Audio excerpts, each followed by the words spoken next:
देश के सबसे बड़े बिजनेस घरानों में से एक रिलायंस इंडस्ट्रीज के चेयरमैन मुकेश अंबानी ने अब अपनी नई पीढ़ी के कंधों पर जिम्मेदारियां बढ़ा दी हैं। रिलायंस की 46वीं एजीएम या एनुअल जनरल मीटिंग में कंपनी के बोर्ड में कुछ बड़े बदलाव किए गए हैं।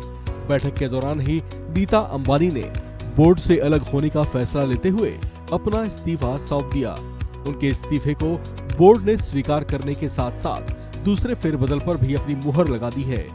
इन बदलावों के तहत आकाश अंबानी, अनंत अंबानी और ईशा अंबानी को रिलायंस इंडस्ट्रीज के बोर्ड में शामिल कर लिया गया है और उन्हें नॉन एग्जीक्यूटिव डायरेक्टर पद पर नियुक्त करने की मंजूरी दे दी गई है।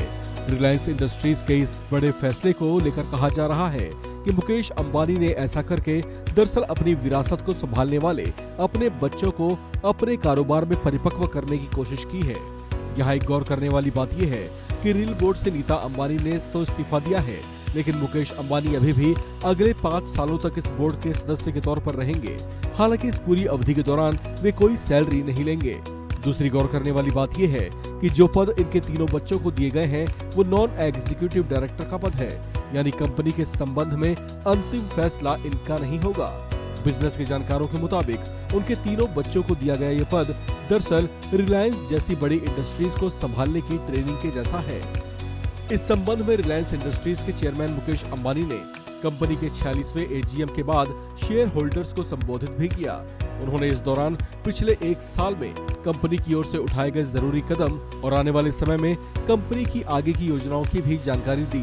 हालांकि कंपनी की इस बड़ी सालाना बैठक के बाद शेयर मार्केट में भी हलचल दर्ज की गई और रिलायंस के शेयर्स में मामूली गिरावट देखने को मिली। हालांकि इसके बावजूद रिलायंस फाइनेंस के शेयर्स में तेजी बरकरार रही। मुकेश अंबानी को लेकर पिछले साल भर से इसी तरह की खबरें खूब सुर्खियां बन रही हैं कि वे जल्दी ही अपने रिटायरमेंट प्लान को लेकर तैयारी कर रहे हैं। ऐसे में उनकी विरासत को लेकर कहा जा रहा था कि वे अपने कारोबार अपने तीनों बच्चों में बराबर बांटेंगे। ऐसे में पिछले ही दिनों वे कहते सुने गए थे कि अब वक्त आ गया है जब नई पीढ़ी को आगे आकर जिम्मेदारियां संभालनी होंगी और अपने जुनून से इस कारोबार को असीम ऊंचाइयों तक ले जाना होगा। उन्होंने अपने बच्चों को लेकर यह विश्वास भी जाहिर किया था कि उनके हाथों में रिलायंस परिवार की ये विरासत और बेहतर ढंग से विकसित करेगी और एक मिसाल कायम करेगी। कहा जा रहा है कि अपने कारोबार के विभाजन को लेकर वे अतीत से भी सबक लेंगे, क्योंकि उनके पिता के निधन के बाद जब मुकेश और अनिल अंबानी के बीच कारोबार का विभाजन हुआ था तो उस वक्त रिलायंस का कारोबार लड़खड़ाते हुए देखा गया था, जबकि अनिल अंबानी के कारोबार को इन वर्षों में भारी नुकसान झेलते हुए देखा गया है। ऐसे में मुकेश अंबानी अपने कारोबार के विभाजन को लेकर बेहद सावधानी बरतते दिखाई दे रहे हैं। इस खबर में फिलहाल इतना ही। बाकी अपडेट्स के लिए आप बने रहिए वन इंडिया हिंदी के साथ।